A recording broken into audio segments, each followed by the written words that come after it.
Vanessa, are we ready? Hello, yes, sir, we are ready. Okay. Maybe we should get started. I am calling to order this hearing. This is a public hearing of the Committee of the Whole of the Council of the District of Columbia. I'm Phil Mendelson, Chairman of the Council and Chair of the Committee of the Whole. Today is Tuesday, October 25th, 2022. The time is 1:15 in the afternoon. And this is an oversight hearing on the issue of teacher and principal turnover and retention in the district. Relevant to that, and so this hearing is also about Bill 24-355, which is entitled the Statewide Data Warehouse Amendment Act of 2021. This is the third hearing on teacher principal turnover and retention that I have held since being given oversight responsibility for public education. I don't recall that the previous education committees ever held even a single hearing on this important issue. In my view, there are a few key strategies we must pursue if we are to improve educational outcomes in this city. Reducing teacher and principal turnover is one of the most important. The others include budget stability in the individual schools, adequate resources to support at-risk and special education students, reducing absenteeism, focusing on literacy so that every child reads at grade level, and changing school climate. Teachers and school leaders are the foundation of a quality education, and they are vital to the success of our students and our schools. And yet DCPS has perhaps the highest turnover rate of any large city in the country. As school advocate Mary Levy testified at our last hearing, and I quote, teacher turnover in the district at both the school and sector levels is higher than elsewhere, not just in the nation, but in other cities. Rates of departure vary greatly from school to school, but almost all are still in double digits, and they are significantly higher in schools serving many students designated at risk. Research generally finds a negative correlation between teacher turnover and student achievement, particularly where low-income students are involved, and that is exactly what is happening here. For principals, the turnover data is as bad, if not worse. According to the DCPS website, 24 schools have new principals this year, a one-year turnover rate of 21%. Over the past 5 years, DCPS has replaced at least 86 principals, a number equal to 74% of the total number of DCPS schools. This turnover is costly. Each time a teacher or principal leaves, DCPS spends money to hire and train replacements. More importantly, turnover is costly as to educational outcomes. The stability of educators and school leaders is essential to school progress. And that high teacher turnover negatively affects student achievement. We cannot grow high-quality neighborhood schools if the teaching workforce is constantly churning. The purpose of this hearing is to keep the spotlight on the turnover problem. It is to discuss what our education officials are doing to address or exacerbate this problem. It is also to look at Bill 24-355, the Statewide Data Warehouse Amendment Act, which I introduced at the request of the State Board of Education.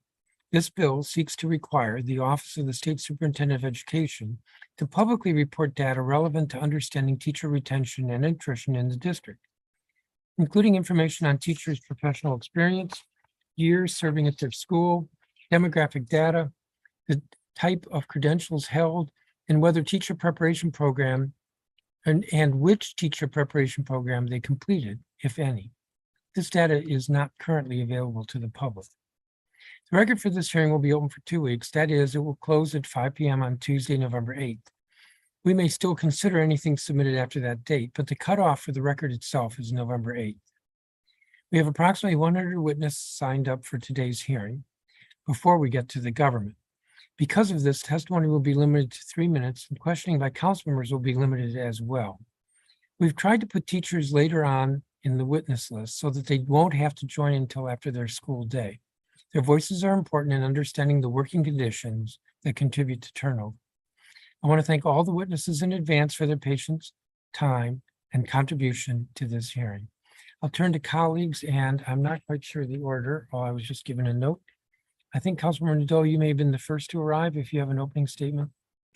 Thank you very, very much, Chairman. Good afternoon. I want to thank you for convening this hearing and those prior.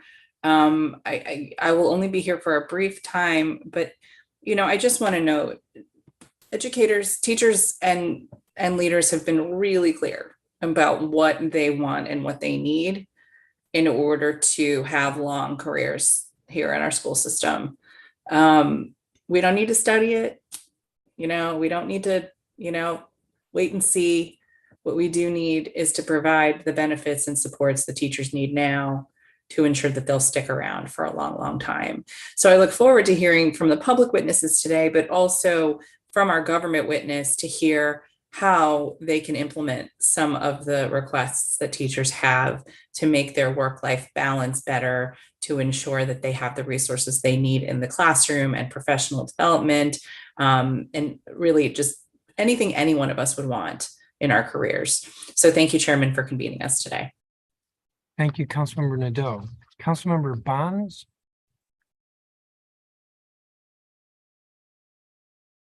I don't see her. Councilmember Henderson? Thank you, Mr. Chairman, and good afternoon to everyone who is, well, all of my colleagues who I saw earlier, but also for all of the witnesses who are joining us today. I'll be brief given the witness list that we have. I want to say thank you, Mr. Chairman, for convening this hearing. I have two former teachers on my staff, and yesterday we had I think a pretty spirited conversation in terms of what is contributing to teacher turnover and how we can maybe address some of those issues. But I'm looking forward to hearing from the witnesses in terms of their ideas. In particular, I know that there are probably going to be a lot of people who talk about flexible scheduling. And I would ask, as you talk about those things, if you could sort of define what that means as opposed to just the term, but what do you mean by flexible scheduling? And you sort of, I hope that we are able to get into some of the deeper issues as opposed to just some of the surface level conversations on things. Unfortunately, there's another hearing going on right now in the Committee on Business and Economic Development, so I'll be going back and forth, but I did want to be here for this hearing, and it's a very important topic, so thank you. Thank you, Councilmember Henderson. Councilmember Louis George. Thank you, Chairman, and thank you for convening this hearing. I think this issue is one of the top issues facing our city. And as we talk about young people and their social emotional development and who they become on later on as adults and what choices they make in their teenage years, no one is more impactful and spends more time outside of their family and parents than their teachers.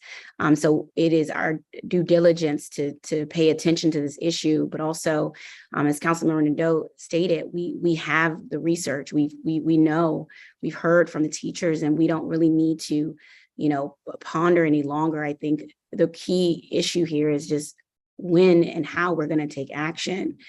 We've heard from teachers for a number of years about the impact evaluation system. And the decade after the implementation of the impact teacher evaluation, DC has lost more Black educators than any city in this country. And it's a huge issue. And so when are we going to address the impact evaluation? I know Councilmember Trayon White has a bill that would allow, I think, the teachers union to negotiate the teacher evaluation system as part of the contract negotiations.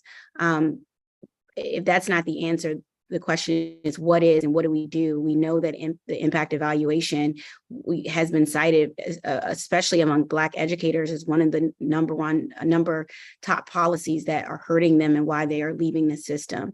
And we know the impact not having Black and Brown educators for students in their adolescent years has on the outcome from students. I think the Vice President of the United States, Kamala Harris, has stated that when students don't see themselves in their early years, it impacts them. And when they do, it has a positive impact. So we have to address the diversity issue, but also address the issues that are specifically keeping Black and Brown educators from getting jobs in the system and also staying within the system. In addition to impact, I really want us to take time to talk about testing and sort of, we've heard from teachers the amount of time that they have to spend just focusing on educating for preparing for tests versus educating in their curriculum. And so I would love to hear from teachers about that in addition to the impact evaluation system. And I think also I want to hear about sort of, I agree, the flexible scheduling. If we can get details like Councilmember Henderson has noted, we would want to hear that, what that looks like and what impact that has on our students and also on our schools. I think we have to also really address some of the issues that impact teachers too, that we don't normally talk about, like facilities, making sure our facilities are good for teachers, that they don't have to work in extreme conditions. Some of our educators have talked about some schools having two principals. I mean, having one principal for two schools. We see that with McKinley Tech. We see that with Military Road School and Stevens ELC as well. And the principals are great. It's just that they are principaling over two schools, and that doesn't bode well when you have to make these relationships with educators and the trajectory of schools. So I'm interested in hearing from our educators on what we can do as a council, what we need to see from the Deputy Mayor of Education as well, to make sure that we are keeping educators in the district and improving the long-lasting impact that it has on our students here in the district. So thank you again, Chairman, and I look forward to this conversation. Thank you, Councilmember Lewis George. Councilmember Robert White. Thank you so much, Chairman Mendelson, for holding this hearing on educator turnover and retention in the district and on the related bill 24-355, the Statewide Data Warehouse Amendment Act of 2021. It is no secret that the pandemic has taken a massive toll on our education system, though I don't believe many of us who are not on school grounds or in virtual classrooms can fully appreciate the severity. As a parent, I see it, but I parent two kids, not a classroom or school full of kids. As a result, despite having a passion for the work, many educators are leaving the profession. According to a National Education Association or NEA survey of educators from January 2022, more than 55% of educators said they were more likely to leave or retire from education earlier than planned because of the pandemic. Concerningly, Black and Latino educators were more likely to answer that they could see themselves leaving the profession early at 62% and 59% respectively. The survey responses came from a variety of educators, ranging from new and more experienced classroom teachers to bus drivers and cafeteria workers. Based on numbers from the United States Bureau of Labor Statistics, between January of 2020 and January of 22, the United States lost around 600,000 educators working in public education. Amidst this national context, DC has one of the highest rates of teacher turnover in the country. 20% of DCPS teachers leave annually. 50% leave within 3 years, and 66% of our teachers leave within 5 years. In DC, this high level of turnover began well before the pandemic. So much so that 4 years ago, the State Board of Education commissioned a study to better understand teacher retention and its implications for district students and schools. The 2018 study found that DCPS teachers left DCPS at a rate of 18 to 19% annually, 5% higher than the 13% average annual departure rate among 16 large urban districts. The study also found that about a quarter of both DCPS and charter school teachers left their individual schools each year between 2014 and 2018, compared to the average school departure rate of 19% among 16 large urban districts. Fast forward to 2022, OSSE acknowledged the impact turnover has had on our education system in its DC Educator Workforce Report from May of this year, stating, quote, staff turnover is a significant contributor to staffing shortages, negatively impacts school communities, compromises student learning, and amasses increased costs related to recruitment and training. As I said back in March, the mayor's budget included major investments to increase police retention and recruitment, but little to no investments that would impact teacher retention or recruitment. Council was able to make some adjustments to address the disparities, such as the chairman's additional at-risk funding mechanism that distributes funds directly and more equitably to schools and communities most in need. More money should mean more staffing and resources, which in turn will hopefully reduce some of the overwhelming stressors and burdens on existing staff. But a crisis of this magnitude requires us to do more. If we do not take decisive action now, the situation will get worse. And there are action steps we can take. The ideas for solutions are already being cultivated by those directly impacted, educators and school staff. A Washington Teachers Union and Empower Ed survey of educators from earlier this year showed that flexible scheduling, higher pay, more classroom support, and less focus and time on standardized tests are some of the top items DC can implement to prevent turnover. After 3 years, WTU members are still eagerly awaiting a finalized collective bargaining agreement with DCPS, which teachers hope will include provisions to improve existing working conditions. It's so important that when we get this contract over the finish line to show professional educators that we respect and value them. Furthermore, the State Board of Education submitted to Council for our consideration Bill 24-355, the Statewide Data Warehouse Amendment Act of 2021, with the goal of institutionalizing data collection around teacher attrition and retention so we can understand the nature of the issue and therefore address it. It is now on the council and the mayor to listen and incorporate these ideas into our education ecosystem. I want to thank all the witnesses who have signed up to testify, both for your focus on our schools and for taking the time to share your insights with us. I'm currently co-chairing another hearing, but I will be in and out of this hearing. Chairman, again, thank you very much for holding this important hearing. Thank you, Councilmember White. And I thought you had another hearing at the same time. So I was wondering how you were defying the laws of physics. Magic. Councilmember Pinto. Thank you, Mr. Chairman. Zoom magic. I want to thank you for holding this extremely important hearing today to discuss the pressing issue of teacher turnover rates in the district. And I want to thank our State Board of Education for being such strong leaders in this space and bringing forward the Statewide Educational Data Warehouse Amendment Act of 2021 for introduction, and particularly want to thank our Ward 2 State Board of Education rep, Alistair Chang, for his leadership and partnership around education and support for our teachers. Educators have one of the most difficult jobs in our country and our city. Their responsibilities stretch far beyond teaching their students the OSCE education standards. We rely on them to fulfill the roles of social worker, disciplinarian, mediator, substitute, and so much more. And during the height of the pandemic, our schools would not have been able to reopen without the work our teachers did to implement public health procedures and guidelines. And that is also true of our extremely hardworking principals. We know that especially in schools with students with the highest needs, educators are not receiving the additional support that they need to avoid burnout. But simply, our educators are overworked and underappreciated. I look forward to hearing today from the over 100 witnesses, many of whom are teachers, about what they need to feel supported and to be supported so that they choose to continue serving district students for years to come.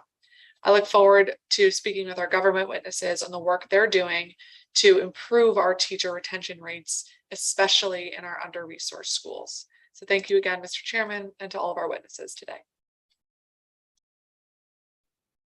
Thank you, Councilmember Pinto.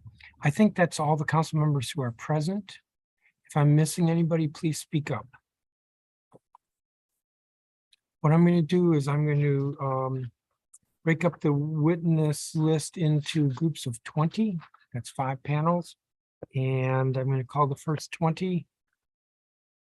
Fraser O'Leary, Ward 4 Rep, DC State Board of Education. Scott Goldstein, who's Executive Director of Empower Ed. Sabella Gazada, who's a teacher. Luz Maria Palias Lopez, who's a teacher and Empower Ed Fellow. Lucia Cuomo, who's with Empower Ed. Marion Babcock, who's listed as a DCPS stakeholder. Oscar Suarez, who's a teacher. Dominique Moore, who is a teacher, DCPS teacher and Empower Ed Fellow. Vidamas Gonzalez, Jacqueline Pogue Lyons, who's president of the Washington Teachers Union. Regina Bell, who's general vice president of the Washington Teachers Union. Kathleen Coughlin, Robert Henderson.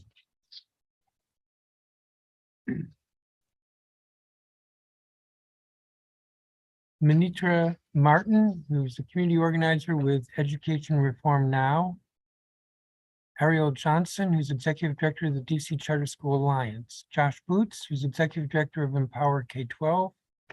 David Eiffel, who's listed as a teacher. Jeremy Joseph, who's a DCPS parent. Chair of the Key School LSAT. Hardy PTO Vice President, a number of other affiliations. Hannah Kozik, who's listed as a teacher, and Stephen Barhall, who's also listed as a teacher with DCPS. So you all should be admitted. If you're in gallery view, there's a clock. It should be set for 3 minutes. If you're in gallery view, you should be able to see the clock. I realize 3 minutes may not feel like enough time. Trust me, in a candidate forum, we get 2 minutes. But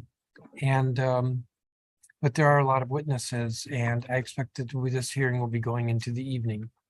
Mr. O'Leary, you're first up, and good afternoon. Good afternoon.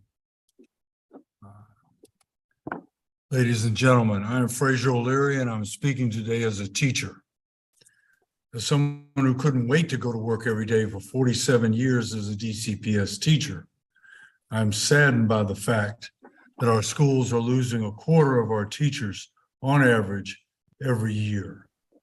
Why would these teachers be leaving at this unbelievable rate? Years ago, teachers left because they were woefully underpaid. That's not the reason anymore. The reasons most of our veteran teachers and new teachers leave are that they feel unappreciated, they're under-resourced, and they are unable to teach what they were trained for. Teachers are unappreciated by the education leaders of our city. DCPS teachers have been working without a contract for over 3 years, while being praised for their fortitude, flexibility, and passion during the most trying time in our educational history. And yet, there's been no contract. This damning with faint praise falls on deaf ears. Teachers are under-resourced. Many teachers have to go to work in classrooms that are unsafe and/or unhealthy. Many teachers spend their own money to take care of their students' needs because of the lack of support from the system. Teachers are unable to teach what they were trained for.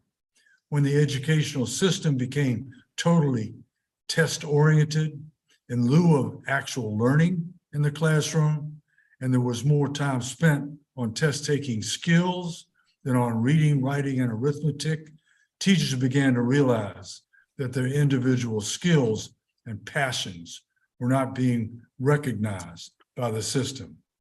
Teachers enter our system with the desire to help our students become the best that they can be, regardless of where they are. Your charge as our city's elected leaders is to do everything in your power to make sure that our teachers are treated the same way. Thank you. Thank you, Mr. O'Leary. Scott Goldstein. Good afternoon.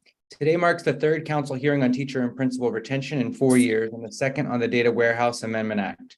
All of the previous hearings, you've heard from dozens of educators and experts presented compelling testimony full of specific actionable recommendations. Yet little has been done to implement those and abet the crisis in teacher and principal turnover that is destabilizing our schools, undermining their attempts at improvement, and hurting our students academically and emotionally. Not even the Data Warehouse Amendment Act, which is the very least we can do to bring more transparency, has moved in over 2 years before this council. I'm here on behalf of the 6-year-old first grader who lost the only stable adult in her life when her teacher resigned mid-year. On behalf of the Latina middle school student who has never been taught by a teacher who looks like her. On behalf of the high school senior with no one to write them a college recommendation. To implore you, council members, to do more than listen and ask tough questions. We implore you to act. The fact that in their prepared testimony, OSSE singles out and complains about the burden and cost it would take to collect data on reasons teachers leave, as if it is an unnecessary distraction to their work and not central to their work, is all that you need to know that we cannot be waiting on our executive agencies any longer. DC has the highest teacher turnover in the country, far exceeding the urban average.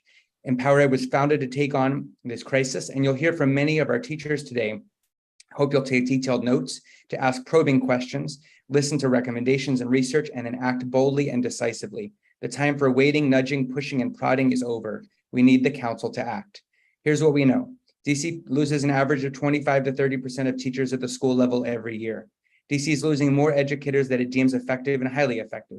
The state board survey identified impact as the #1 reason teachers leave, and despite AU study finding it racially biased, it has not been changed. A stunning 67% of school leaders have less than 5 years of experience, even as that job has gotten more unsustainable. We have an unacceptable gap between our Latina student population and Latina educators. We desperately need more Black male educators. The highest group of leavers are between 29 and 39 years old, many of them leaving as they become new parents. Teachers have been working on an expired contract for the past 3 years, and a recent comprehensive study by WalletHub by 6 academic scholars ranked DC the 3rd worst place to teach in the country and the worst in teacher turnover. These are facts, and we have solutions. Every day, EmpowerEd and 4 other grantees is working directly with schools to improve educator wellness and retention. The work is profound and yields great results in educator morale, school culture, and retention. We need to expand it. Yet this is funded by COVID relief money, and the funding will expire at the end of the fiscal year. The council must prioritize local funding for this work. The nature of work has changed. Jobs are abundant and teachers are qualified to move into hundreds, if not thousands, of available nonprofit or education consulting and curriculum jobs in the DMV, where they can make more money and work more flexible hours and achieve a better work-life balance. We also need to focus not just on incentive-based solutions, but on improving workplace conditions. We must increase pay for our paraprofessionals who make embarrassingly low wages and are often expected to do the work of lead teachers, if not more, and our charter school educators, half of whom work for schools with starting full-time teaching salaries that don't pay a living wage. To ensure a strong pipeline, we must expand the funding for Grow Your Own Teacher programs. You'll see much more about solutions in the testimony below, as well as all of the materials we have submitted. I know council members asked for more on flexible scheduling, so I hope you'll ask a question on that, because we can provide you all of the details of what it looks like. Our students are losing role models, learning is being interrupted, schools are being destabilized, and it's on you to act now. Thank you. Thank you, Mr. Goldstein. Sabella Cruzada. Is she here? Nope. Luz Maria Pugliaz Lopez, and I apologize for mispronouncing the name. And you're on mute. Good afternoon. Can you hear me? Yes, good afternoon. Good afternoon. My name is Luz Mireya Peláez Lopez. I am a wife and a mother of 2 children. I'm a pre-K teacher in the immersion model in Spanish at Mary Read Elementary. I have worked as DCPS teacher for 5 years. Prior to this, I was a 2nd grade teacher at Elsie Whitlow Stokes Charter School for 1 year. I really enjoy working at this charter school, where I had the opportunity to work with the international baccalaureate units, but unfortunately, my salary as a teacher was not enough to sustain my family, as I am an immigrant Latina teacher who had just arrived in the country. For this reason, I moved to DCPS. However, I had to settle in Maryland, where the cost of living are a little lower, especially for housing. But every day I travel an hour and 15 minutes to get to my school. And in the afternoons back home, it can be up to an hour and 30 minutes, depending on traffic. It is not possible for me to live with my family in DC because of the high cost of living. There are approximately 15 hours a week on trips that I would like to be able to invest in my family and my personal growth as a teacher. Today, I came to advocate for myself, for my colleagues, my students, and their families. It is time for the council to listen to all of our recommendations and take courageous action by passing legislation. We need to make educators' job more sustainable, invest in educators' well-being, and enable flexible scheduling models. These flexible scheduling models can only be achieved with additional funding for school partnership, and staff who will engage students in unique and valuable learning experiences during flexible days or hours, as well as school-based staff to coordinate flexible models. Flexible scheduling will allow teachers at least one day a week to plan, collaborate, or work from home. On this day, students can engage in project-based learning, experiential learning, internships, vocational education. It will look different in every school and grade level, but schools need funding to make it work and hire additional staff or pay partner organization. We also need to reduce the amount of centrally prescribed testing and give teachers more time to teach.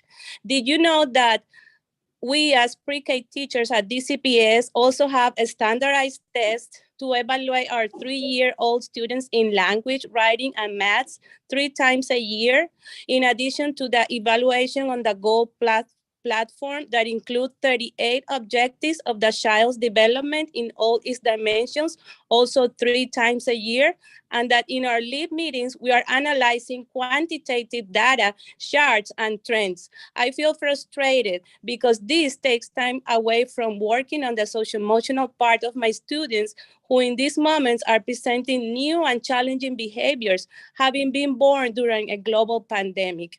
This is a special time where we are trying to make up for lost learning times where educators should spend more time teaching and not in centrally mandated unhelpful testing. Also, I want to advocate for my Latino colleagues because I represent the Latino culture in my school, where 50% of students and family are Latino and only 10% are Latino teachers. They trust us and see us as models for their sons and daughters. That's why we need more Latino educators to be hired and to retain those who already exist. This can only be achieved by modifying the barriers we face in the hiring process to come from our countries. For example, regranting international teachers a grace period of 2 or 3 years to obtain their teacher license, and more support from OSSE and schools in visa processes. Thank you. Thank you. Lucia Cuomo. Is Lucia Cuomo here? I do not see them, so I'm going to go to Marion Babcock. Hi, good day, everyone. Good afternoon. I am going to shorten my testimony a little bit, so bear with me as I go through my notes. To the Council of the Whole, I offer you 4 lessons I have learned as a resident of Ward 5 and as a parent stakeholder in public education. Lesson 1, our LEAs are interested in desirable outcomes and are capable of broad and specific data collections to improve school results. I have seen that our LEAs will measure anything they value. Currently, between 25 and 30% of teachers are leaving their schools each year. Our LEAs need to care about this. Lesson 2, the research data from LEAs help me to value questions our family did not yet know the answer to. Because of these data points, it helped us plan for college. So now knowing that there is a $25,000 gap between salary and cost of living for paraprofessionals, and that teacher and principal turnover costs schools and districts an average of $20,000 per teacher loss, schools and government can now take bold action and make plans to invest in educators. Lesson 3, data enumerates an experience and informs our needs. What data collection has done to empower parents and students must now be done to support educators and principals. DC has the highest turnover rate in the country. 83% of our educators in a citywide survey said morale has worsened from the previous years. Our LEAs and governments must avoid disciplinary arrogance and turn towards the educators' needs and provide the teachers with meaningful solutions. Without this, we cannot sustain our education system, and we will not close the achievement gap. Lesson 4, education economics must meet the needs of all the people within the education system. Prior to the pandemic, there was a principal and educator shortage. And now a vocation in education, which was once a calling, now skews as a teaching job that lasts only for a few years. If we are going to retain educators, we must have empathy for their role and its impact on our lives, and we must find ways of supporting them better. I want to remind you that the legacy of our democracy is enshrined in an equitable and accessible public education system. These democratic values that ensure your seat on the council and the ability to hear today's testimonies are the same values that must safeguard our public education system. It's time for our government and our public schools to invest in a culture of shared leadership that retains excellent educators. Thank you for letting me testify today. I appreciate it. Thank you, Ms. Babcock, and thank you for your time. Oscar Suarez. Is Oscar Suarez here? Dominique Moore. Radamas Gonzalez.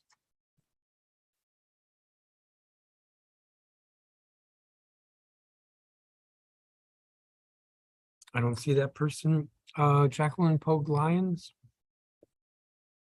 Good morning, Chairman Mendelson. Regina Bell, General Vice President of the Washington Teachers Union. She's going to share some slides as I speak. Again, good morning, Chairman Mendelson, council members. Thank you for providing me this opportunity to talk to you about an issue I deal with every single day.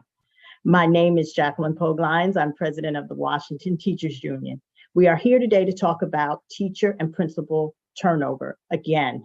Before I get to the slides, I would like to share, and let's remember the updated 2021 report prepared for the State Board of Education on teacher and principal attrition. The report draws a few conclusions and makes some recommendations. As for conclusions, and I quote, teacher turnover in the district is higher than elsewhere, not just in the nation, but in other cities. Rates of departure vary greatly from school to school, but almost all are still double digits and are significantly higher in schools serving students designated as at risk. In simple terms, there is high turnover all over, but the children that need the most stability in their lives have the least. But if we want honesty at today's hearing, we need to talk frankly. We would like to present a few slides on the results of a poll conducted by a nationally recognized pollster, Hart Research, that will bring even more clarity to the issues we are talking about today. The number one most important thing this city can do to improve teacher retention is to settle the WTU contract. Without a contract that is good for kids and fair for teachers, we have no hope on improving our school system. When more than 8 out of 10 employees say their employer does not treat them with respect, 8 out of 10 employees say their employer has not been honest and transparent on negotiations, and almost 7 of 10 employees say their employer has not made a fair contract offer. You have more than a problem, you have a disaster. When teachers feel this way, they leave, they go where people value them and respect their professional judgment. And today, unfortunately, that place is not DCPS. But this isn't surprising considering DCPS didn't even offer a raise equivalent to the one they gave our bosses. Almost 2/3 of teachers say things are getting worse. A third say there has been no change, and only a mere 4% say things are getting better. We are not surprised that the increased workload, shortage of teachers, no cost of living increase, and commandeered planning time and impact are on this list. I certainly hope that this would not be the case. These are exactly the things the WTU has advocated for here at this council, in the press, and at the bargaining table. Across the board, almost 8 out of 10 teachers are not satisfied with their working conditions. And a closer look shows younger teachers are more likely to say they are dissatisfied, complete opposite of what you would hope to find in a poll like this. In slide 6, I put this slide up because I want you to know what teachers are feeling when the words that describe your job starts with stressful and overwhelming We are not on the right track. We are hearing in slide 9 on teacher turnover when virtually half of your teachers say they are likely to leave. And again, the finding is across the board, but are they really? A close look shows Black teachers and teachers in schools that teach our most vulnerable students are most likely to leave. The problem is not that we do not know what to do. It is that we fail to do what we need to do. Reports on the steps needed to improve teacher retention are easy to find. Our national union, the AFT, issued a comprehensive report this July that clearly defined the issues and outlines numerous steps that should be taken at all levels of the public school system. We have been fighting for many of these things in our bargaining for a contract. Here is a list. If the city is serious about addressing high teacher turnover and teacher attrition, it would be smart to start here. And let me make one more point. The first two are closely related to all the rest. These issues are not mutually exclusive. They are and must be addressed. They should and must be addressed, not just one or two, but the entire list. Only then will we make real progress in reducing the high turnover problem. I am open to answering any questions. Thank you for your time. Thank you, Ms. Poglines. I don't have a copy of your statement. If you could provide that, please. Okay, we just sent it in. Thank you for your patience. Okay. Regina Bell.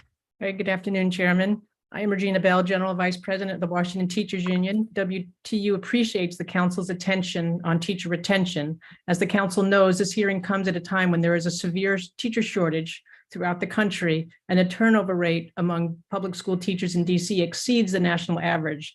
DCPS has held that unfortunate distinction for nearly a decade. Developing and retaining teachers is important because they are the foundation of a quality education. They are vital to the success and stability of our students, schools, and community. The ongoing dysfunction within DCPS, treating teachers as easily replaceable minions, does not provide a nurturing learning environment for students. Students and teachers alike are in survival mode. This is not new. Just like last year, there are delays in onboarding. International teachers are not able to get visas. There are facility problems, high-stake testing, and a punitive and biased evaluation system. DCPS is not responsive to FMLA requests. Some teachers still haven't been paid for work they did last school year and last summer. And although COVID is still with us, the pandemic leave is not. This adds additional stress to teachers and the school community. And just like last year, student SEL needs are not being addressed. Rather than supporting teachers and principals, DCPS glosses over the situation and lets schools, teachers, and students fend for themselves. These problems are not new, but they have been amplified by the pandemic, and they need to change.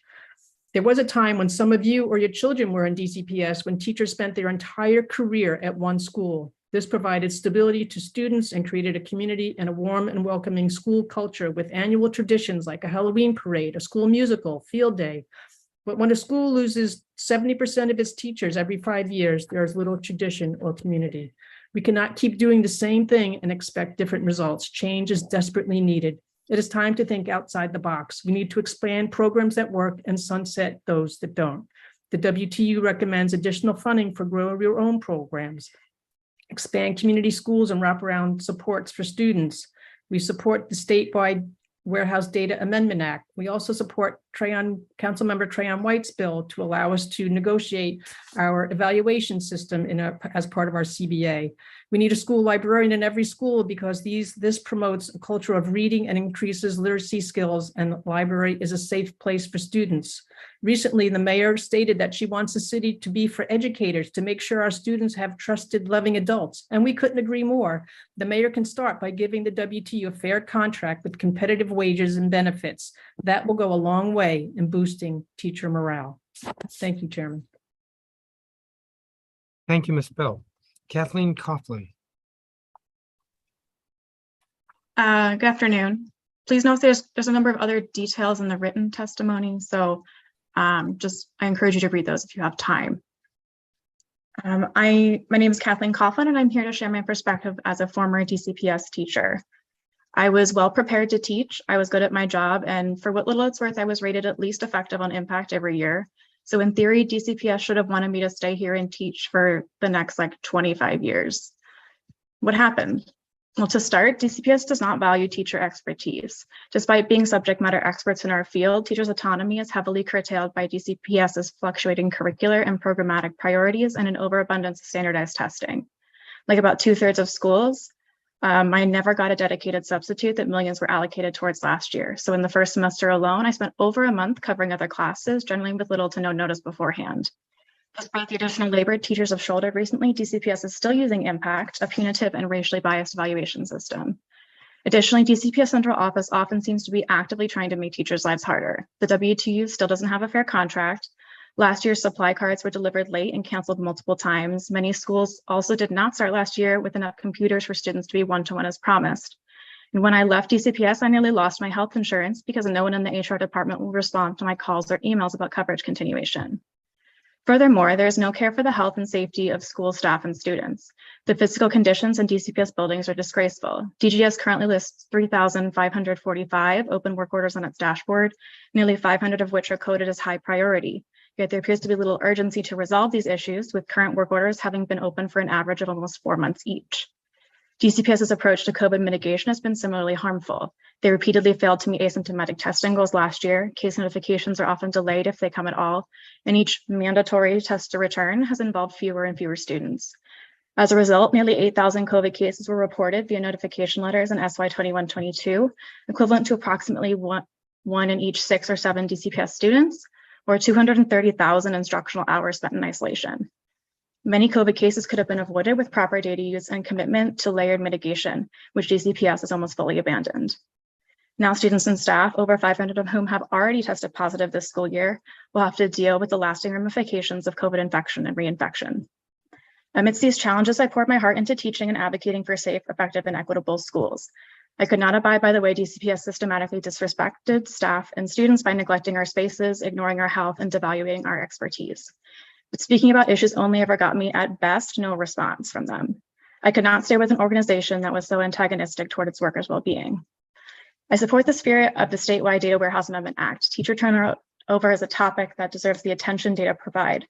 However, I've spent the past year watching several agencies refuse to collect and report the majority of data mandated by the Protecting Our Children Amendment Acts, while DC Council couldn't hold them accountable. Last March, the DC Auditor released a report that revealed OSCE's quote pattern of consistent abdication of state education agency duties regarding critical data decisions, and the absence of a quote valid and fully functioning data system that put at risk any and all improvement in public education in the district. Consequently, my expectations that these data will be collected in a timely and valid and reliable manner are low. But let's assume data collection won't be an issue. The value in data comes from using it to inform decisions and guide policies. Observing that a problem is occurring isn't enough if it doesn't lead to corrective action. I have little confidence DCPS or OSCE, especially under mayoral control, will actually use these data to make teaching more sustainable. There's no secret to why teachers are leaving the profession. There's years of research on what pushes teachers out or helps them stay.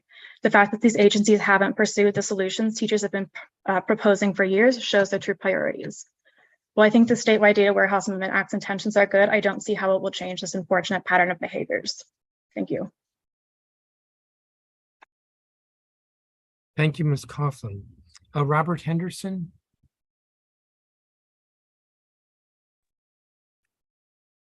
Ask a teacher how things are going at their school, and you are likely to get a disaster metaphor in response. Quote, "We're on fire. We're drowning," end quote.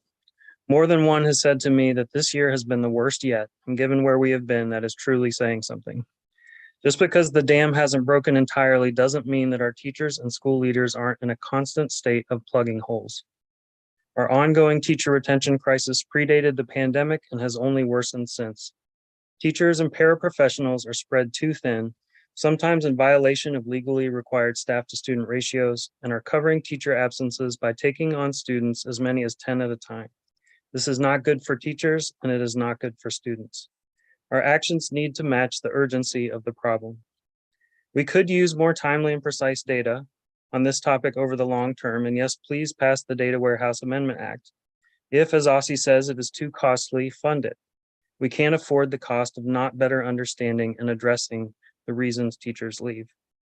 That said, we don't have to speculate. We have actionable data about what teachers say matters, thanks to work done by Empower Ed and the Washington Teachers Union, and by simply listening to our teachers. Teachers need more flexibility in scheduling. And I'll note also that planning time is too often lost while covering for others. We need to pay our teachers more, and WTU needs a contract. We need to pay paraprofessionals and subs more. Teachers' working conditions suffer when assistants, subs, and other paraprofessionals' positions are not filled or turnover. Replace the racially biased impact evaluation system with an unbiased evaluation oriented towards growth and support. Reduce testing and mandated tasks that teachers do not find helpful. And make mental health supports for children and adults standard across schools. Some schools have these supports and many do not. Of course, some of these things will need to be funded and they might be expensive. But again, we cannot afford not to fund them. We will pay for it one way or another. On principal retention, I would like to raise a specific issue in Ward 5. Last year, one of our Ward 5 high school and middle school schools lost a veteran school leader who had taken on enormous burdens during the pandemic. That school leader, along with both schools' LSATs and other community members, including myself, strongly urged DCPS to hire 2 principals, one for the middle school and one for the high school. These 2 schools do not have a feeder relationship. DCPS flatly refused. Taking nothing away from the very capable leader serving as principal to these 2 schools, the situation is unnecessarily burdensome. We need to set up and support our school leaders and teachers for success. I commend to you the research and recommendations of Empower Ed specifically and more generally, just to listen to our teachers and act with urgency. Thank you. Thank you, Mr. Henderson.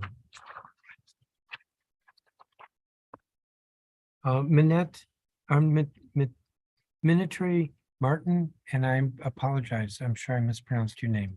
That's okay. Hi. Good afternoon. My name is Minitry Martin, and I'm a community organizer for Education Reform Now DC. As a former classroom educator, teacher and principal retention is a very important topic for me. Because OSSE published a comprehensive teacher workforce report in May, I believe we must use this time to understand this data to advance solutions where needed. While many of the critical levers to improve teacher and principal retention lie at the LEA level, there are 3 key ways that the DC Council can help ensure the district has effective principals and teachers over the long term. First, ensure we have a diverse pipeline of highly effective teachers. The district must think creatively about how we incentivize students to become effective teachers and principals. Recently, the DC Council passed into law the Budget Support Act of 2021, which includes the subtitle Teacher Preparation Pipeline to ensure the district has a Grow Your Own Teacher Preparation Support Program. Now that it has been a full year since its passage, I urge the DC Council to follow up on this program to ensure it is moving forward as envisioned. Second, continue to create affordable housing options for all educators and school staff in the District of Columbia. Recently, the DC Council amended the first responder grant in the employer assisted housing program so that all DCPS and charter school educators are eligible. However, during this process, the DC Council removed eligibility for charter school employees to participate in the underlying EHAP program. All school staff are vital to the operations of school, so they should be eligible for the EHAP program as well, particularly because they are often paid the least. And third, offer free structured literacy training to all K-5 educators. Policymakers must support a citywide literacy intervention based on the science of reading to provide educators with a deeper understanding of how students learn to read. With 74% of DC students not proficient in reading by 4th grade, according to the recent NAEP assessments, the district has a responsibility to ensure all teachers are supported during these unprecedented times. We applaud the council for passing into law the Structured Literacy Training Action Plan. We still, however, have work to do to ensure this expansion happens effectively. We applaud the State Board for endeavoring to strengthen our data warehouse and pushing for more transparency of teacher retention data. However, we believe the legislation under consideration is unnecessary as OSSE already collects much of this data and makes it available to the public. It will be costly and burdensome, and unique teacher identifier information should be confidential. Lastly, the State Board already has access to governmental officials, documents, and data. And as the district invests in teacher and principal recruitment and retention efforts, we hope instead the council will work to ensure there is a diverse teacher pipeline development system. Educators can live where they serve, and that all K-5 educators are supported through free structured literacy training. Thank you for allowing me to testify today, and I welcome any questions you may have. Thank you, Ms. Martin. Ariel Johnson. Good afternoon, Chairman and members of the committee. My name is Ariel Johnson, and I am the Executive Director of the DC Charter School Alliance and proud Ward 5 resident. We are grateful to the Council and the State Board of Education for drawing attention to teacher and principal recruitment and turnover in our city. We know how important consistency and stability among teachers, administrators, and staff are for both student success and workplace satisfaction. I grew up in a family that made it living in the public school system. My mother will complete her 34th year as an educator in the 3rd largest school district in the country. I will never forget a conversation that I had with her some years ago. Because I did not have access to high quality public education in my own community, I made it my life's work to engage in such equity work as an adult. My mother was very clear and firm with me. She said, "You can be anything you want to be, but not a teacher." She felt so under-resourced, undervalued, and underrepresented that she implored me to find some other way to support my community. Oftentimes in communities of color, we don't encourage our children to become educators because we know they will be underpaid and devalued, but we are well equipped to change that narrative. Lingering challenges from the pandemic, including a shortage of support staff and substitute teachers, has put added pressure on teachers. And it's not just happening in our city. Around the country, exhausted, burned out teachers and principals are leaving the profession entirely. We must do more to support our teachers and principals by maximizing classroom supports, providing more competitive salaries and bonuses, reducing administrative burdens, engaging in more meaningful professional development opportunities, and increasing wellness services for educators. While we appreciate the Council and SBOE's work to raise these issues, we can find solutions respectfully. Asking to devote more time and effort to another set of burdensome data requirements is not the answer. Our school leaders are spending countless hours and resources to track compliance with No Shots, No Schools, when they should be focusing on educating students. In fact, our schools have for many years been reporting relevant data on teacher attrition and retention to the Office of the Superintendent, and we have faith in their efforts to improve data collection and reporting. Lack of data isn't the problem recruiting and retaining teachers. So what is the problem? Our school leaders report that the cost of housing is one of the biggest barriers to recruiting and retaining teachers and principals. That should come as no surprise. With rising costs of living both in the district and surrounding areas, living and working in the district isn't feasible for many educators. Rather than adding another set of reporting requirements, we should be focusing on solutions we know will have an impact on recruiting and retention, such as tuition reimbursement and tax incentives to grow educator pipelines.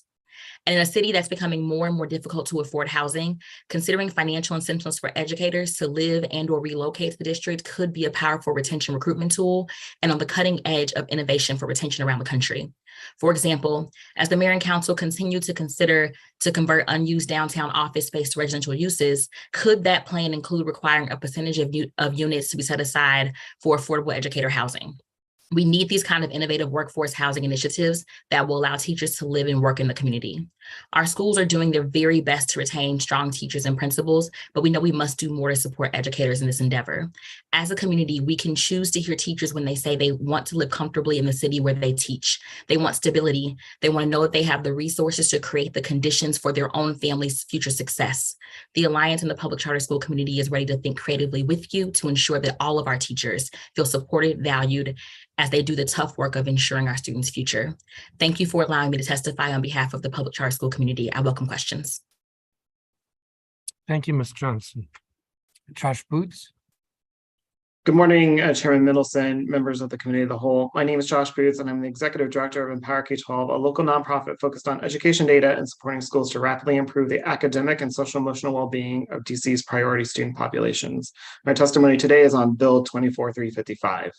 Last week, we released a report on 14 bold performance schools serving high priority student populations that had PARCC achievement rates in 2022 that were higher than similar schools pre-pandemic. The report unearthed the secret sauce of these schools through school leader, teacher, and student surveys, interviews, and site visits.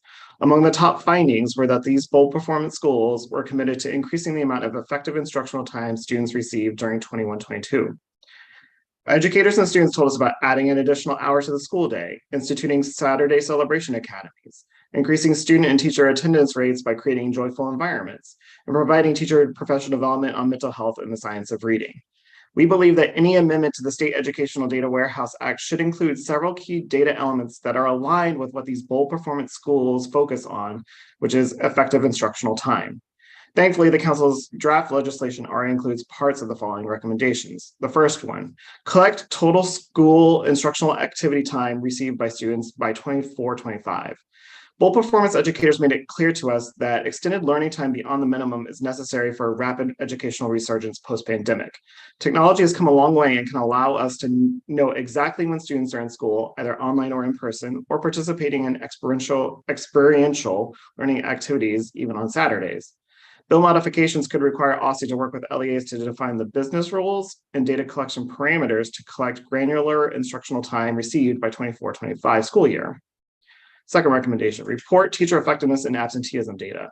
A key element of effective instructional time received is that students learn from a great educator that they have a relationship with. The bill should require teacher effectiveness ratings to be reported annually, along with the percent of teachers who miss 10 or more school days during the year, a regular U.S. Education Department of Civil Rights data collection. In 2017-18, DC schools reported to the CRDC that 33% of teachers missed 10 or more school days during the school year. Recommendation 3, collect and display leading indicators of attendance and educator core effectiveness. Retaining our top talent is a priority for these bold performance school leaders. Data collection activity under this recommendation should include citywide student and educator well-being surveys, teacher and school leader retention data by effectiveness, and educator experience. The 2017-18 CRDC collection released in 2020 attempted to collect teacher retention data from every school in the district. Of the nearly 16,000 reported valid values, over 2,000 school districts had a teacher retention rate lower than DC's average of 70% for the same year, which placed DC at the 13th percentile nationwide. We must improve teacher retention because it is necessary to ensure that our students receive effective instructional time. Thank you for the opportunity to testify, and I look forward to answering your questions that you may have. Thank you, Mr. Boots. David Ifill. I don't see him. Jeremy Joseph. Good afternoon, and thank you all very much for your time on this critical conversation and hearing. I will limit my remarks to just a few points. Chairman, what you said to open the meeting is stability, funding, and support are critical. You're absolutely correct. Let me just highlight a few aspects related to that from my perspective on the ground, so to speak, as a parent in 2 DCPS schools. Our teachers are, as you said, the absolute lifeblood of this system. If they don't have a union contract, if they don't have stability in funding, that sends a signal that they are not valued. This is an absolute critical fact, where school districts are competing with one another to retain and attract teachers, right? The most successful districts will attract those teachers, and the less successful districts won't have any teachers to put into the schools anyways. That is coming for DC if we continue on this disastrous course. And with the potential funding cuts to many schools across the city, if I was a teacher in DCPS, I would be looking elsewhere rather than having to endure additional funding cuts that are forecast across many schools. The situation is dire. Looking to the situation at Hardee in particular, and there's been testimony that has established that Hardee is, from a funding perspective, the canary in the coal mine, so to speak. The school is under-resourced, underfunded, and lacks central support. In terms of under-resourcing, they don't, and there was a conversation about multiple principals at different schools, principals serving in multiple schools. There are not enough human beings in the school to monitor the students, to allow the teachers to prepare and eat lunch and relax and recreate during breaks. It is an all hands on deck marathon and a sprint every day there, because the school is simply under-resourced in terms of there's not enough people. The principal, rather than cutting additional funding, also serves as the assistant principal, which is a critical role for the 7th grade class. The principal should not have to serve 2 roles in addition to all the other roles he has to serve. let me just say one last thing about DCPS central office. They push down requirement after requirement after requirement and do nothing to support. Where are they when it comes to facilities maintenance? Where are they when it comes to putting in place this, and I've been working with the Deputy Chancellor Mastera on this for months, a classroom management software to help make sure the kids stay on focus and on task when they're using these screens that the city has put in front of them. DCPS central office needs to focus on customer service, and I put a number of elements that they should focus on in my testimony. Thank you very much. Thank you, Mr. Joseph. Hannah Kozik, is she here? Then we'll go to Stephen Varhal. Is he here?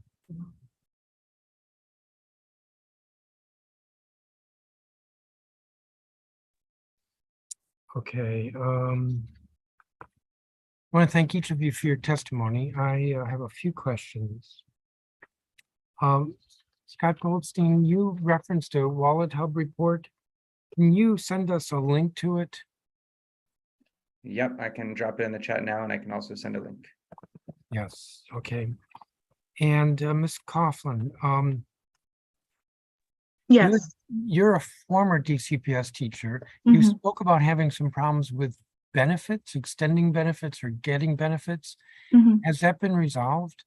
Yes, I ended up reaching out to DCHR, which is not responsible for DCPS teachers, but I was running out of time to get the form submitted. And I spoke to a very nice woman at DCHR who intervened on my behalf and got DCPS to answer my voicemails and emails and phone calls. Okay, and when did this happen? This year? Yeah, it happened in the spring. Okay, because I do have some questions, if I have time, of DCPS in their HR office today. Thank you for that. Although I'm sorry you had that difficulty. Ms. Martin, Minitri Martin, can you go over again why you opposed the statewide data warehouse bill? Yeah, sure. So currently ALSI already collects much of the data that is asked. If you look back at their testimony, actually at the bottom of their report, they list of a lot of the things that we are kind of asking for them to report. And so there's that. And furthermore, this is something that'll cost us more and it'll be burdensome. And we have to consider the fact that a lot of the information about teachers should be confidential. So I think those are some of the reasons that I mentioned that this data collection will be unnecessary. Well, the state board has looked at teacher retention and teacher turnover, and it's actually put quite a lot of work into that. They think that this data is necessary, and they say that some of this data isn't collected now. So you're saying some of it is, you're not saying all of it is. Correct. Well, why don't we care that the state board thinks this data is necessary for looking at turnover? I'm not saying that collecting the data to understand what teachers are saying is unnecessary to the extent that they're saying it. I'm saying that there's already data that exists that we just need to make sure that we're focusing on now. That was my point that I highlighted earlier. Like the data exists currently, we know, and a lot of teachers have been very vocal about what our issues are for what we the areas we need to address at this moment. And we want to focus on what exists now so that we can kind of advance in the work that that we can focus on at this very moment. On the other hand, let me see, Mr. Boots, you support the bill, but you advocated for collecting some data that seems to me goes beyond the issue of teacher retention, such as asking about absenteeism. Yep, I think teacher retention is a component of what we are advocating for. We think that what we heard from these 14 schools that exceeded expectations and had achievement for at-risk students that were above pre-pandemic rates is that those educators felt that effective instructional time for their students was the most important thing. And part of that is teacher retention, having great teachers in front of the students. But some of it is also about the amount of time that they get from those great teachers, which includes teachers reporting to work. They also mentioned that the amount of time that they receive, like on Saturday academies, before and after school tutoring, that those are components. And we think effective instructional time is what the council should focus on, and teacher retention is one of those important aspects. Yeah, but I'm getting at that you were advocating for collecting data beyond. You're going to make me pull your statement out.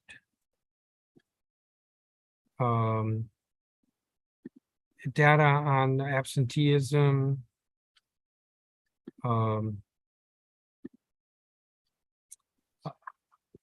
can't summarize it all just quickly, but you were asking for data that went beyond just the issue of teacher retention. Yep, that's correct. Teacher absenteeism is something that we do report. All school districts, including charter and DCPS, report to the CRDC, the Department of Education, every 2 years. We think that it can be something that we should collect every year and report annually. Okay, let me turn to colleagues. Councilmember Nadeau, if you are here. Councilmember Henderson.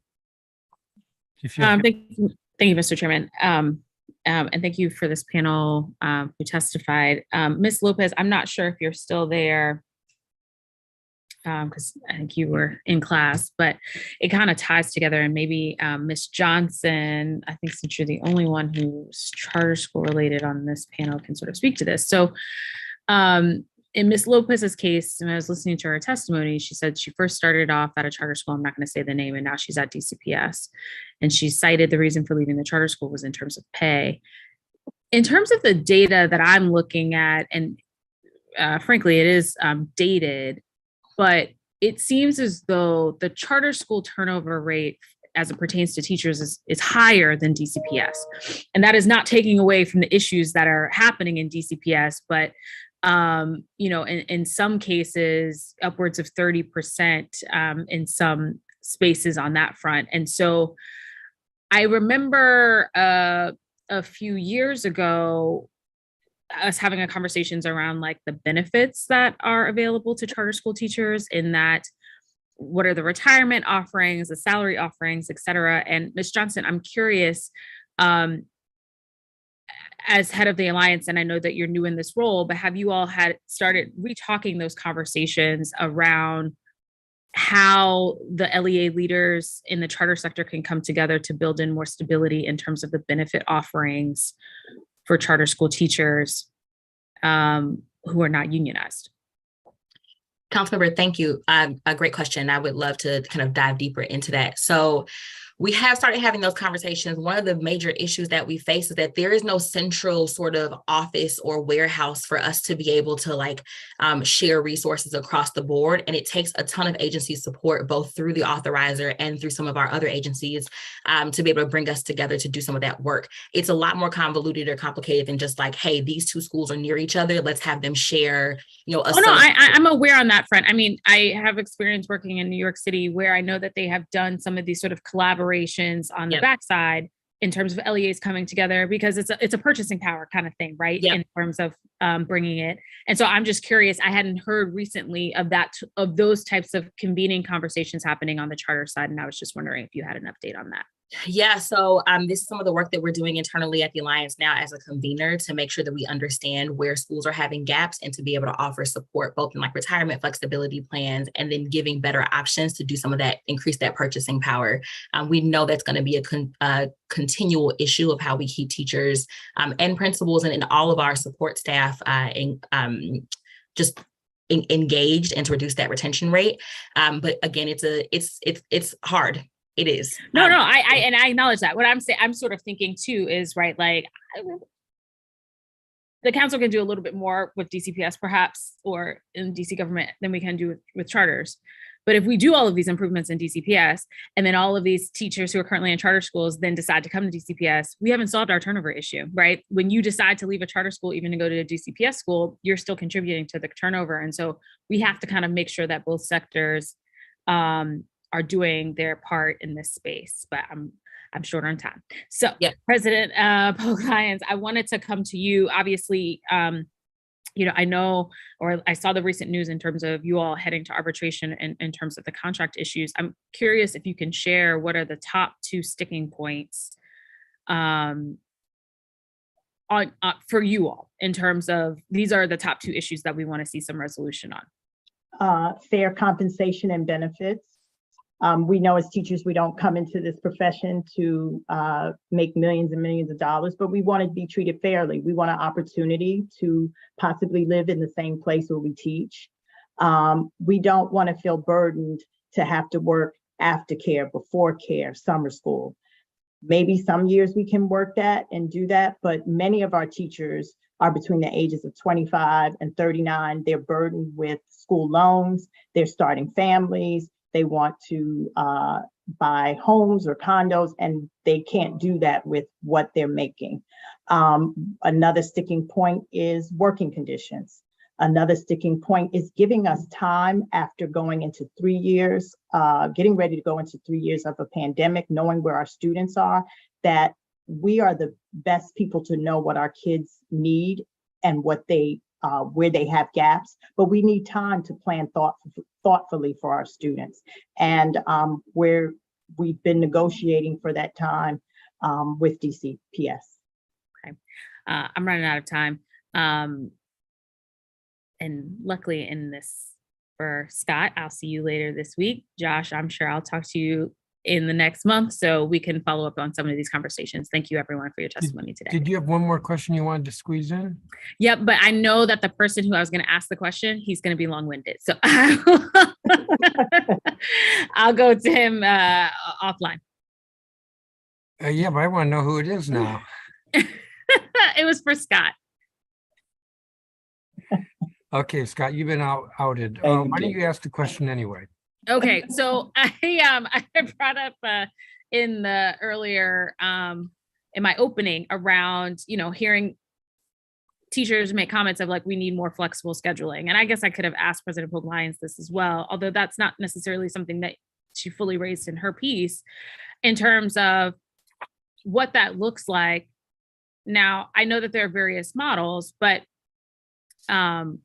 wouldn't that also require a massive amount of hiring to backfill? Like if we went to a 4-day classroom week, and then you had a 1-day, we'll call it an enrichment day. Physically, we still have to have some place for the young people to go. And so physically, someone has to be watching and engaging in that. So like there's a, we don't even have enough people for the out of school time needs that we currently have. And so I'm curious how you all are sort of weighing that. Yes. Well, now I've been called out and I have to be brief to disprove the theory. So we'll have a longer conversation about it, but what I would say right now, there's a presentation I just dropped into the chat, which can give people the basics of the outlines. You are right that it all involves staffing. But there are 25 schools who are so doing it right now in DC across DCPS and charter schools, some model of it. So it can be done in various formats. It requires money mostly for partner organizations who do have the capacity to do a lot of this. And it's very different at the elementary school level. For example, if you have 3 grades at middle school, you can say 5th grade does this kind of partnership and 6th grade does this kind of partnership and pair that up with 2 or 3 hours a week where it takes place, which is the flexible time that teachers get back for collaborating, planning, and other kinds of flexibility. There's a lot of models. Some of the bigger high schools are doing it as an early release on 1 day a week. So there's a lot to it. The 3 basic models are enrichment days, like you mentioned, rotating drop schedules where the periods get shortened each day and a different class gets dropped off, reduced time overall for teachers that doesn't change students' schedules, which we can go more into, and what you can do for new parents who come back from FMLA. So we can talk more about it. Thanks, Scott. Thank you. Is Councilmember Louis George here? Councilmember Robert White, who's co-chairing another hearing. And Councilmember Pinto. All right, I think we're done with you all. I mean that nicely. Thank you for your time and your testimony. You all are excused. I think you can continue to watch from whatever the other Zoom room is. And I'm going to call the next 20 witnesses. Janie Myers Jakes, who's listed as an ELA teacher. Chelsea Coffin with the DC Policy Center. Anne Louise Taylor, who's with the Ward 2 Education Council. Tanisha Holder, who's with Empower Ed. Sam Bortucci, who's a teacher, building rep with, it says DCPS and WTU. BC Oyedel, who's CEO of Education Forward DC. Lachelle Dodson, Casey Boyd, who's listed as with the Jefferson Academy.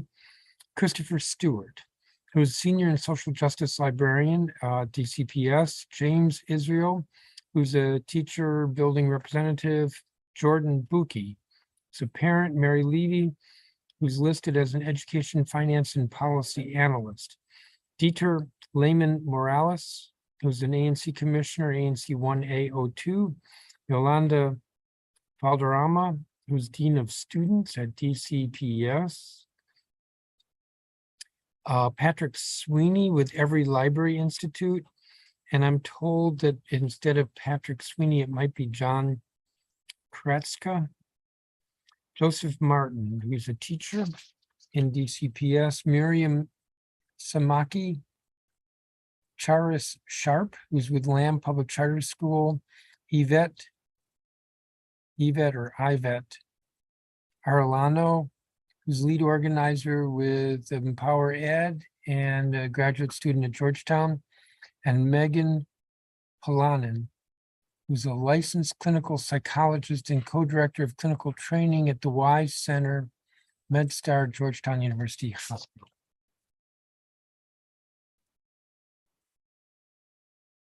We'll begin with Janie Myers Jakes,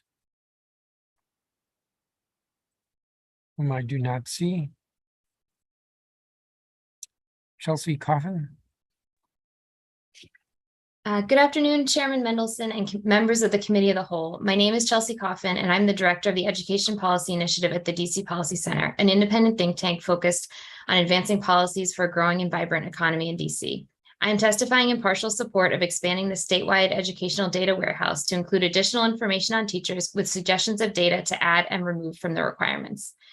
In school year 21-22, the retention rates in DC's public schools was 74%, with an additional 14% of teachers staying in DC's public schools in new positions. Teacher retention in DC is up from 70% in school year 2018-19. It is hard to compare DC's retention rates to the national context, since the most recent national figure of 84% that is cited in the OSSE Educator Workforce Report and the SBOE Teacher Attrition Survey, for example, is from school year 2012-13.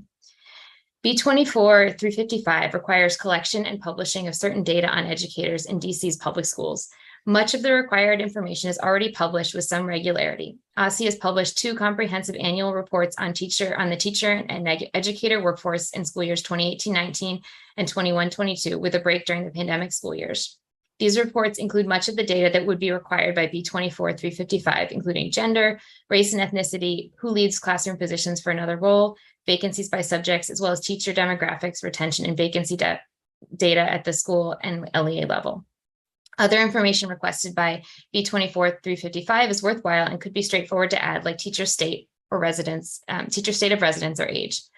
However, some of the requirements of B24-355 would introduce new burdens on schools and may be better suited to periodic surveys or an internal data set. Schools would now have to survey exiting teachers around reasons for leaving the profession, who left the profession, as well as who left education, who left to teach in other states, and who left for private schools. B24-355 also requires publishing new data on teachers listed by unique identifier, which seems better suited to internal use via a data warehouse than publishing and report for privacy reasons.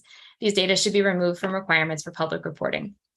Teacher attendance, or ideally instructional time, is one data point that is missing from the requirements and should be added. A system-wide look at teacher attendance or instructional time, in addition to vacancies, could shed light on student learning experiences. This is particularly relevant after labor market shortages accompanied the pandemic, leaving 6% of teacher positions vacant in October of 2021 and substitutes harder to come by. Teachers have important leave policies that mean they will be absent from time to time. Looking at teacher attendance or instructional time would give a more holistic picture of how many students do not have access to instruction, especially for long-term subs on a particular day, in the same ways that schools report students' attendance. I support creating a more comprehensive teacher data warehouse that can provide insights into educators as schools' most important resources. However, this bill should be careful to not overly burden schools with collecting data that can be challenging to gather and data that may not be actionable. Instructional time or teacher attendance would be a good data point to consider adding. Thank you for the opportunity to testify, and I look forward to answering any questions that you may have. Thank you, Ms. Coffin. Anne Louise Taylor? Is she here? Tanisha Holder? Sam Bertucci? BC Oyedel? Good afternoon, Mr. Chairman and members of the council. Thank you for the opportunity to speak before you today. My name is Bisa Oyedele, and I'm a Ward 4 resident, parent of 2 public school students, and the CEO of Education Forward DC. Education Forward DC envisions a DC where students starting furthest from opportunity can chart their own path and thrive. We accelerate the work of visionary education leaders to foster a city of high-quality, equitable public schools for every DC student and family by providing grants across the city, offering advisory support to our grantees, and coordinating work across sectors, schools, and organizations. We applaud the council's continued focus on the attraction and retention of great educators and leaders in DC. As a former educator and principal, I know that students do best when they have great school leaders and excellent teachers invested in their success. And a focus on leaders in this conversation is a critical component to improving retention. Great teachers stay and achieve great outcomes with quality, consistent school leadership, and the absence of strong leadership can be a major reason schools struggle and teachers leave. We recently conducted a cross-sector landscape analysis to better understand DC's teacher and leader talent needs following the pandemic, and there's no doubt that teacher and leader turnover is happening in DC schools and across the country. However, this is not new with the pandemic, as many folks have pointed out. While we have much more data on teacher talent through OSCE's Educated Workforce Report, we have much less data available on leader preparation and turnover in DC. We know that last year, about 86% of leaders returned, but that those who left tend to be earlier in their careers and reported feeling unsupported and unprepared. Today, we estimate that nearly half of DC school leaders are considered early in their careers and therefore more susceptible to turning over. A particular concern is where the turnover is happening. Wards 4 through 8, especially wards 7 and 8, have seen the highest turnover rates for leaders and teachers. Stabilizing our education ecosystem requires stability in our teachers and school leadership, which has become vital as DC seeks to recover from the negative impacts of the pandemic. Education Forward DC is investing in preparing Black and Latinx education leaders, and by 2026, we hope to have supported the creation of a robust pipeline of Black and Latinx school leaders who work to foster strong school communities in both sectors. We are already seeing impactful work from leaders and teachers in the sense that they're using resources to support talent in our schools. In addition to utilizing ESSER funds for incentives or providing mental health and wellness offerings, some are piloting more flexible roles for teachers, as others have pointed out. In spring 2022, we helped support a pilot to help schools implement some strategies to boost teacher retention, including more flexible time, changes to student supervision, and improved collaboration and improved planning time. While there is no clear solution to teacher sustainability, we learned that many teachers want improved conditions to support their work with students, not simply less work. This could mean higher quality planning time, more opportunities for teacher collaboration, or improved coaching and other instructional support. A copy of our white paper on this with more details is included in our written testimony. Finally, I just want to highlight some of our grantees who will also share their experiences and learning firsthand through their own testimony, but DC Bilingual, Washington U Yang, Statesman Academy, EW Stokes, LT Whitlow Stokes, KIPP, Paul Public Charter School, Washington Leadership Academy, and others who fully appreciate the situation before us and are investing in innovating to support staff well-being and test new approaches.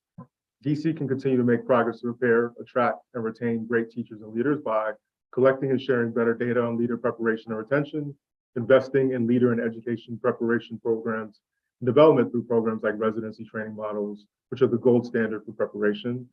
They're expensive, but extremely effective, and exploring new incentives to make DC affordable for teachers and leaders who want to stay here, but are unable in their current role or school could go a long way to make sure that we are supplying the support for the staff that we need to enable our school buildings. Thank you again for this opportunity to share Education Forward DC's thoughts on this important issue. Attracting, supporting, and retaining excellent leaders and dedicated educators who will help DC students achieve their vision of success for their own lives is deeply important to us and a critical part of our school's recovery from the pandemic. I'm happy to answer any questions you may have. Thank you. Thank you, Mr. Ayodele. We don't have a copy of your statement. Okay. If you I will could make provide- sure that you get that. Yes, and statements can be sent to cow@dccouncil.gov. And I think you said you have an attachment to it as well. That's good. We do have a packet, so I'll make sure that all gets your way. Great, thank you. Lachelle Dodson. Is Ms. Dodson here? Casey Boyd.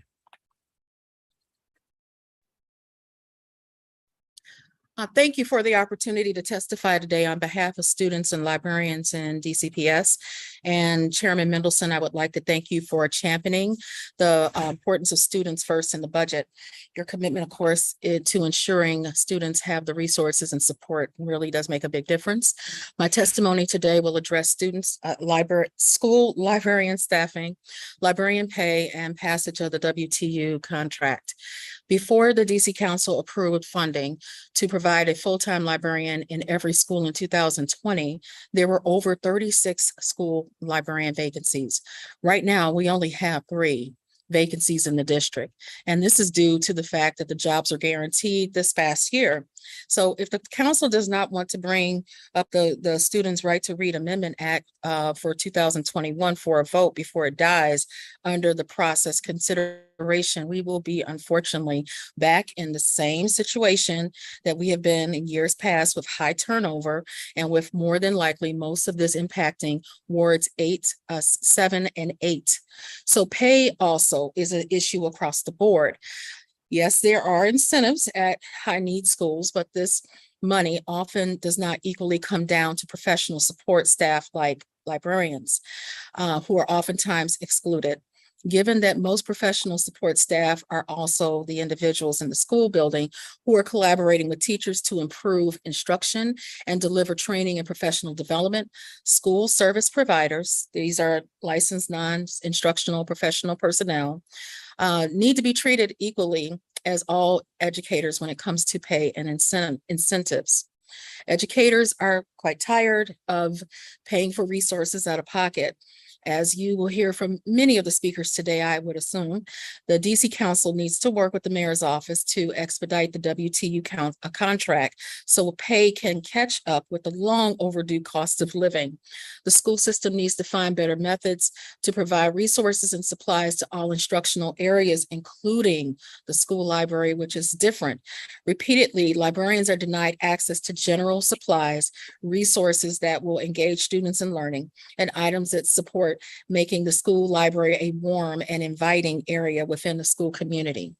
As I close, school librarians across the districts are suffering to play catch up from the lost books that were missing through the pandemic. In my own school, I have over 2,600 books that were unaccounted for from the pandemic.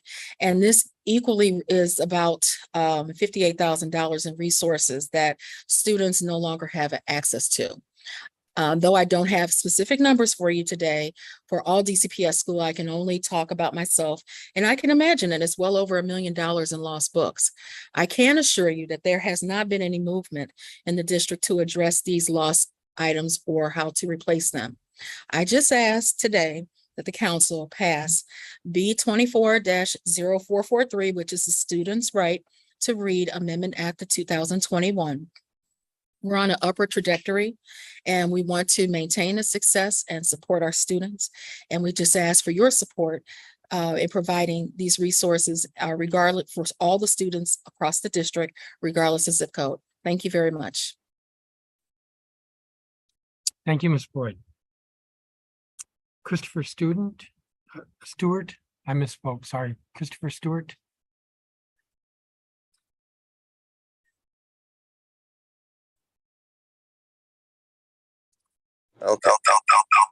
Okay, can you hear me now? I believe you are logged on twice. Okay. I just wanted to make sure my computer, my DCPS computer was acting okay. Let's see. Can you hear me now? Yes? Yes. Okay, awesome. Good evening, Committee of the Whole. According to Understanding and Addressing Principal Turnover by the National Association of Secondary School Principals and the Learning Policy Institute, some research has found that professional learning opportunities for principals, such as high-quality preparation programs, ongoing training, peer networks, and coaching support, can build leadership capacity and reduce principal turnover. Goddard, 2015. Such learning opportunities build the capacity of principals to lead across their full range of responsibilities, fostering school environments where adults and students thrive. Moreover, teachers appear more likely to remain in schools led by principals who participate in these type of professional learning programs. In rigorous study of MCRL's Mid-Continent Research for Education and Learning, Balanced Leadership Professional Development, for example, researchers found participation in the program had a significant impact on reducing teacher turnover as well as principal turnover. Researchers expressed that this could be due to principals' enhanced sense of efficacy. Goddard, 2015. As principal turnover is highest in the first 3 years of the job, providing an induction period for early career principals can be a useful tool in stemming turnover, Mid-Gang, 2012. Principals across the District of Columbia have experienced trauma, as all our world has. Leading a school with thought partners and managing $1 million plus budget without any formal accounting training is a heavy lift. These are some of the professional development courses that should be required, including social, emotional, and compassionate leading techniques. I would also add that because principals are tasked with several job functions and working with several different personality types, a required therapy session, at least quarterly, allows for our principals to know that they need respite. They need to be able to release any tensions, stressors, or aggravations that come their way, and not making sure that teachers and educators don't receive the blunt of that. Principals are educators. Stress-induced evaluation system is not healthy for anyone, including our teachers and educators. A study on impact commissioned by the city and conducted by American University School of Education examined the 2018-2019 academic year and found that Black teachers, who account for roughly 54% of the teaching workforce, on average received an impact score that was 17 points lower than white colleagues. Impact is based on a 400-point scale. Hispanic teachers scored 9 points lower than white teachers. What are we saying with this systemically racist and biased data? Are we saying that in a majority Black student school system with majority Black educators, structural racism has been promoted? Absolutely. For our students who are exceptional learners with a 504 and/or IEP, we guarantee accommodations and modifications. For our educators who are exceptional learners and who might have experienced trauma, whether it be COVID or mental health, we offer no modification to their impact or evaluation experience. We cannot empower our students to be compassionate liaisons and world leaders when we are not guaranteeing educators have a compassionate and loving evaluation. Now let's get briefly to the Students' Right to Read Amendment Act of 2021. As council members have expressed a desire to ensure that each student in each school throughout the District of Columbia has a full-time certified school librarian, what are we waiting for, Chairman? This holiday season, give the gift of a guaranteed full-time certified school librarian to each. They deserve it. And I thank you so much. Absolute peace, love, and light. If you have any questions, I look forward to them. Thank you. Thank you. Thank you, Mr. Stewart. James Israel. Jordan Bookie. Mary Levy.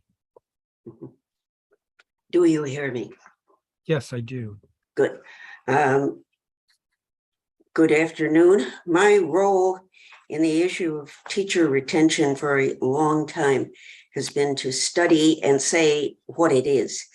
And in short, except for a 2-year pandemic decrease for the last 10 years, the average public school has lost 1/4 of its classroom teachers every year. OSSE's report of last spring is welcome, but it only lays out citywide information. This is useful for public policy, but for accountability and effective action, we at least need the DCPS and charter sectors distinguished, and beyond that, information at the school level, because school level is what counts for students. Fortunately, OSSI did provide a database with full retention data by school, which I have turned into a more user-friendly format accompanied by analysis, and that information is posted on the website of the Coalition for DC Public Schools. What it says is that the range of teacher turnover in DCPS last year ran as high as 64% at one school. The average loss of 1/4 of classroom teachers last year is just an average. 1/3 of DC schools lost 1/3 or more of their teachers in a single year. Worse, teacher loss has gone up consistently with the percentage of at-risk students. Last year, the average rate was 18% at schools with fewer than 20% of their students classified as at risk, but 30% at schools with over 60%. Research finds that achievement of low-income students is especially hurt by teacher turnover.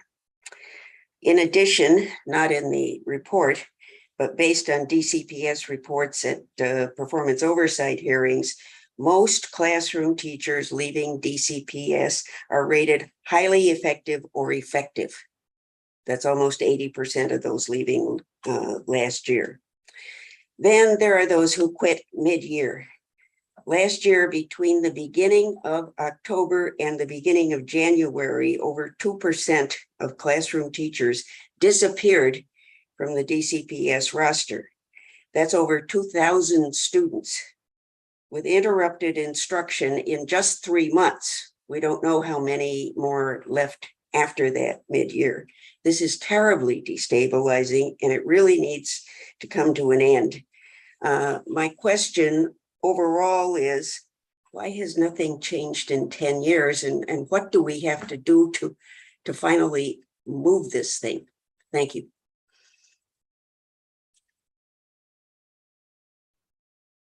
Thank you, Ms. Levy. Oh, I don't see in your statement where you talk about the mid-year leaving.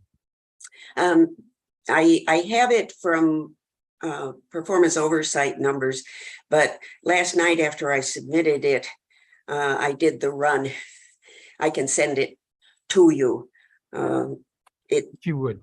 Yeah. All right, because I'm scanning the different paragraphs and I'm not seeing what you said. It's at the very end where I just list what was reported to you as of February.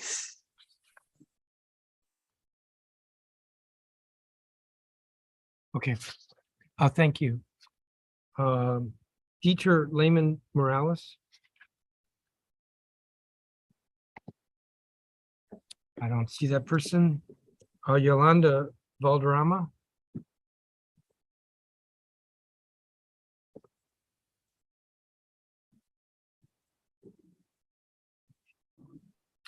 Patrick Sweeney or John Kretzka.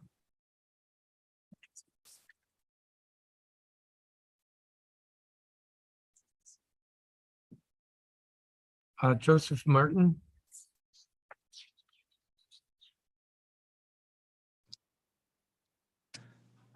Good afternoon, Councilman Mendelson. Good afternoon. Thank you for the opportunity to speak with you and the council on behalf of my colleagues and students at Minor Elementary. I would just like to begin by saying that there are no schools that have been functional without teachers. And however, there have been schools that have been functional without adequate leadership. Minor being one of those as a school that cycled through 7 principals last year. Nevertheless, our school functioned efficiently and educators continued to meet the demands of students, teachers, and parents without any major incidences. Thus, I'm sure you can empathize with the disrespect that many of my colleagues expressed when we found that our administrators, one of which we never had last year, were able to acquire a contract. And teachers, although they've worked through the pandemic and they've transitioned back to in-person learning, have not been able to secure a contract. In 2017, in conjunction with AFT and the WTU, I conducted action research that investigated the relationship between working conditions and the opportunity gap within DC. This research found in schools where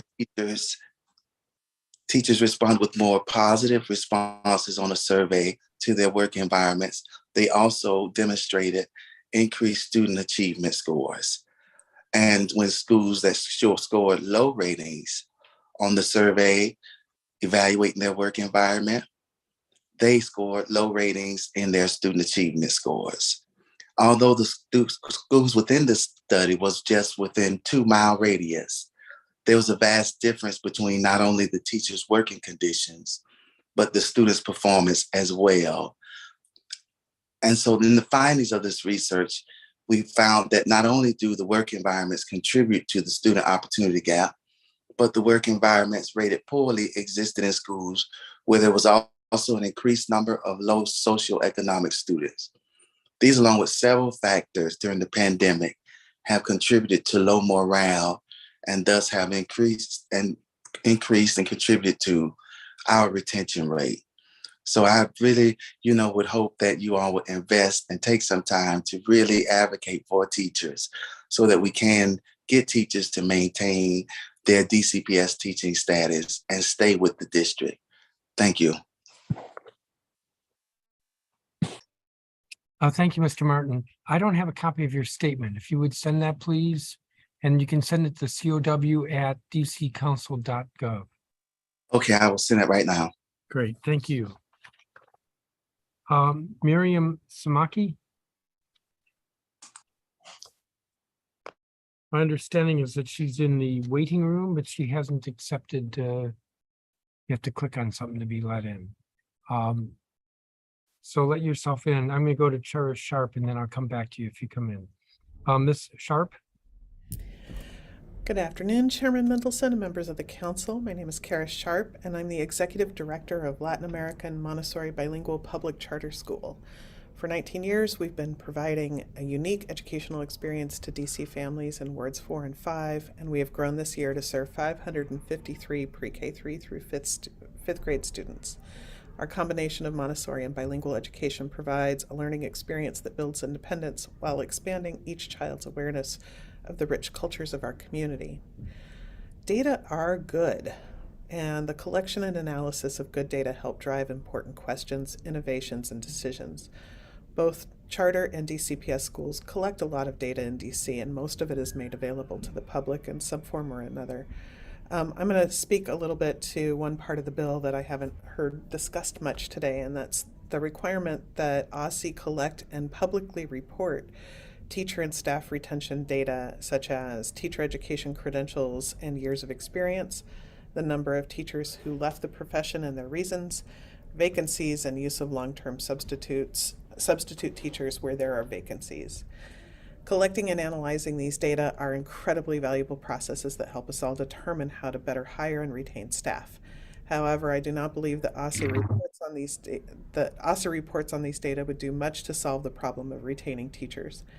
Many schools already share much of this data in some form or another. All schools want the very best teachers they can find to be a part of their communities, serve their missions, and above all, teach their students. In addition, I see a couple of ways in which the data would tell a story that is not reflective of reality, particularly here at LAM. First, reporting teacher credentials and experience assumes a number of things that are not always true. Credentials and years of experience don't always make for the best or most appropriate teachers. For instance, at LAM, our classroom teachers all hold Montessori certificates, and we value these much more than a state teaching credential. In fact, Montessori certificates are now being recognized as equivalent to state credentials in 9 states and are being considered in 4 more. Teachers who are trained in conventional training programs simply do not have the knowledge of the curriculum and pedagogy to lead a Montessori classroom. Under these reporting guidelines, it could look like LAM has few, if any, appropriately credentialed teachers, when in fact we have 2 Montessori teachers per classroom. Second, many teachers at LAM are here on the J-1 exchange visitor visa.